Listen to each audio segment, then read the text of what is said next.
Welcome back, everyone, to another episode of Real Answers to Fake Questions.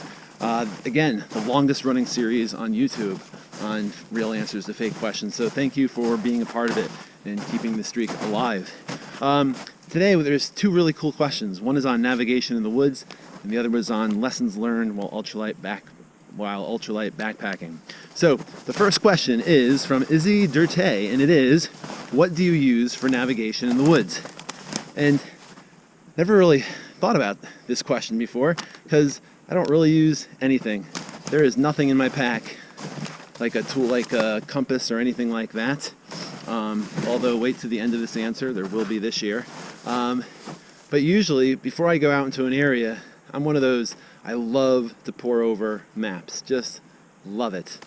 I'm going to do a section hike of the New England Trail in about a month or so. I can just I've been staring at those maps for months, the same thing over and over and over again. So usually once I do get to an area, I kind of feel like I kind of know where I am. I've been reading, topographic maps forever. When we used to go out west, pre-internet days, you'd order the topographic map of the area, and that's what you'd go out there with. While I had a compass in my backpack, I never took it out. Just by taking out the map, could kind of figure out where I was based on the contours. And even like where I am right now, I don't know if you could tell, but there's a ridge that runs along there, and it runs down into a valley where there's a small river. And so I know that as long as I stick to this contour, I'm not gonna get lost. I know I'll kind of go in a straight line and come back. I know how this contour happens to run. It does run in a straight line. But no, I don't bring anything out into the woods to help with navigation. Again, I do live in Connecticut, which I guess is, people still get lost in Connecticut. There's a state park where there's always someone getting rescued from that state park, so I should take that back. I guess you can get lost anywhere. But this summer, just last night, I was looking online for a new compass because I had an experience this past summer that is going to make me change my answer to this question. I was hiking up the second most hiked mountain in the entire world. The first one is Mount Fuji, the second most summited mountain. Go ahead, I'll let you take a guess. Begins with an M. It's in New Hampshire.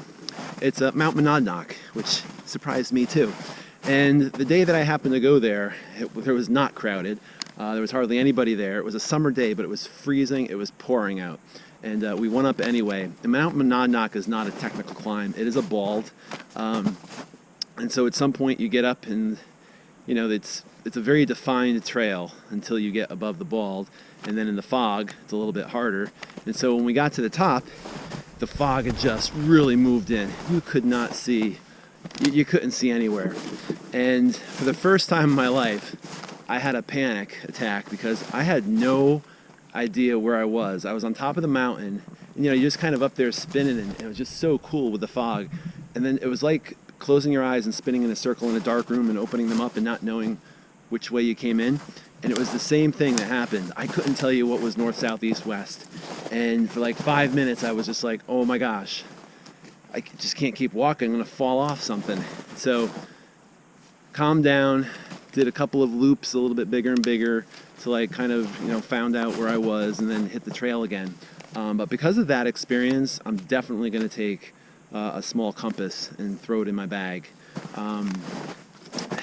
I think that would, if I had that, I would have taken it out and everything would have been good. It wouldn't have gotten me exactly to the trail, but at least I would have known the general direction and then been able to find it. So what do I use for navigation in the woods? Usually nothing. And I do love to go off trail. Like where I am right now is not on any trail. But in the future, there will be a compass in that backpack. All right, question number 2, which could be a long one. I'm going to try not to ramble on this one. It is from Gordon Zola, and the question is, what were 5 lessons you learned while ultralight backpacking? Lesson number 1, and again, these are all kind of odd answers that somebody could take issue with, but I can remember a long time ago, and we're talking, I don't know, I was in my 20s, and I was reading an interview or something with some mountain climber, not just a backpacker, but some dude who does the huge mountains in the Himalayas and stuff. And he made a comment that said, and he said that if you have any clothes in your backpack when you go to sleep, you've brought too many clothes. And that just really stuck with me. And I have tried to do that on every trip. And so one of the lessons that I've learned while ultralight backpacking is that if I'm going to put some type of clothing into my bag, I better wear it. And that even goes for, like, you know, my frog tog is not just for rain. It's my windbreaker. I will throw it on at night in my sleeping bag for extra warmth. And while I don't always take it to the extreme, usually there might be, my rain gear might still be in my backpack, I do think to myself, you know, am I going to be wearing this, you know, at night? Can I wear it into my sleeping bag? And again, I know that can be taken to an extreme, and some people might say it's a little bit crazy, but I think it's a really interesting way to look at what you pack. How many uses can you have for an item? Is it just a single-use item that, you know, unless you're in that specific situation, you wear it, or can you find something that it can be used in for multiple purposes? Number 2, this is a silly one too, but one of the lessons I've learned is to stop being jealous of other people's ultralight gear. Again, I was a little late to the whole YouTube, Reddit, website sort of ultralight gear sort of thing. I didn't really start looking online at things until this past summer or fall, and as soon as I did, it is really hard to watch all of those videos of people with their unbelievably expensive gear and not feel a little bit jealous. And I cannot be the only person out there that watches these videos and says, how do you afford all of this gear? And I get it. I get that I decided to go the nonprofit route, and maybe that wasn't the best thing to do so far as you know, my collection of gear goes. But I've come to peace with what I have, and I know there's videos out there that I've seen that have been like, you know, how to go ultralight for less than $1,500. It still blows my mind. There's a video, how to go ultralight for less than $1,000. There was one I saw that was, I can't remember what, a website or a YouTube video, but it was how to go ultralight for less than $500. And, you know, a lot of the gear the person just researched on the internet and didn't even use. So I'm thinking that might be an upcoming video, is how to go ultralight cheap, how to have some legit, you know, gear that performs, and actually have it gear that I actually use, and not just something I found on the internet. So number 2, don't be jealous of other people's stuff. If it works for you, be okay with that. Number 3 is don't skimp on the things that are most important to you. So I've seen some people that have been packing those lightweight chairs. Man, if your thing is sitting around the campfire, pack that chair. What I've decided is that sleep is my thing. And so one of the things that I've done is I've become a hammock camper, and there's no way I'm going back, and that is a place that I am not going to skimp on. So I do bring a hammock system with me. It's pretty darn lightweight, but that is one place that I've decided not to skimp. Number 4, and this one, again, kind of not silly, but I've learned to love walking and not working. I think as my pack got lighter and I could be out on a trail and I would never be thinking of the weight, or I'd be going up a mountain and I was never thinking to myself, this pack can't wait to take it off. I really started to see backpacking as more than just getting from that point A to point B, and appreciating every step and just getting into a rhythm during the day and not have it be about breaks at the top of the mountain.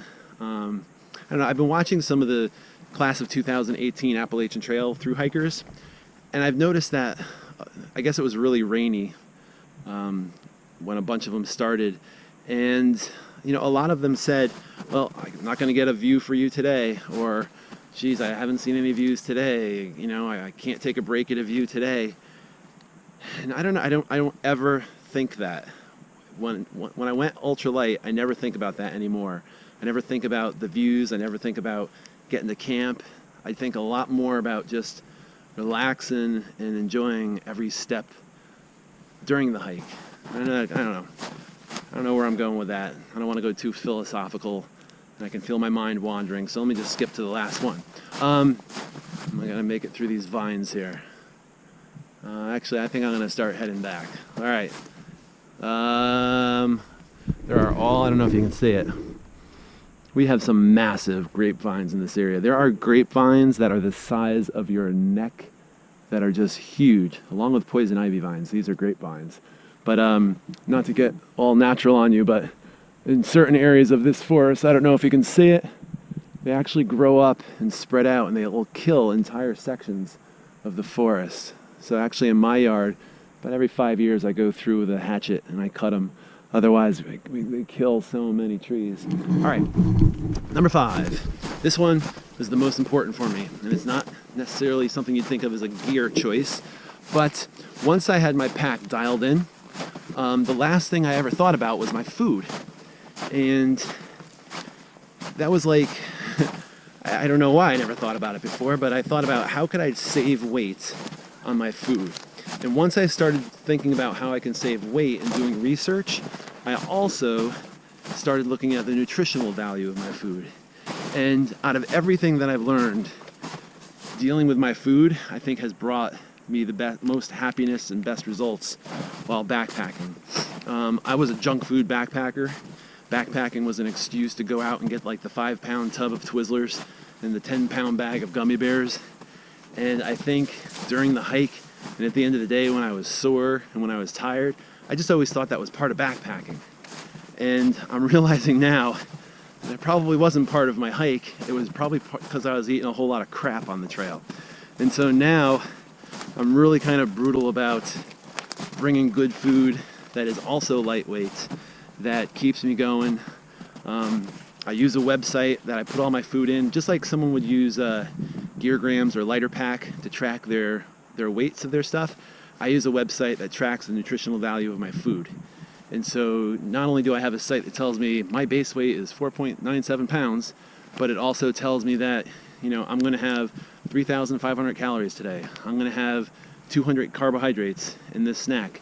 I'm going to have all the omega-3s I'm supposed to have, all the magnesium, all the blah, blah, blah that I'm supposed to have. And I think that, in the long run, had a bigger impact on my backpacking trips than going with lightweight gear. And so I cannot recommend enough for those of you that are, you know, backpacking, take a look at your nutrition, take a look at your nutrition, take a look at your nutrition. It just makes a big difference. All right, and that was the conclusion. That was the end of video number 8 to real answers to fake questions. If you have a real question that you'd like an answer to, please leave it in the comments along with your fake persona name, and I will include it on the next one. I already have a great question for number 9 for the next one for next week. I'm really looking forward to sharing it. Not for what's in it, but for I don't know. You'll see next week. All right, so thanks again for watching. Bye-bye.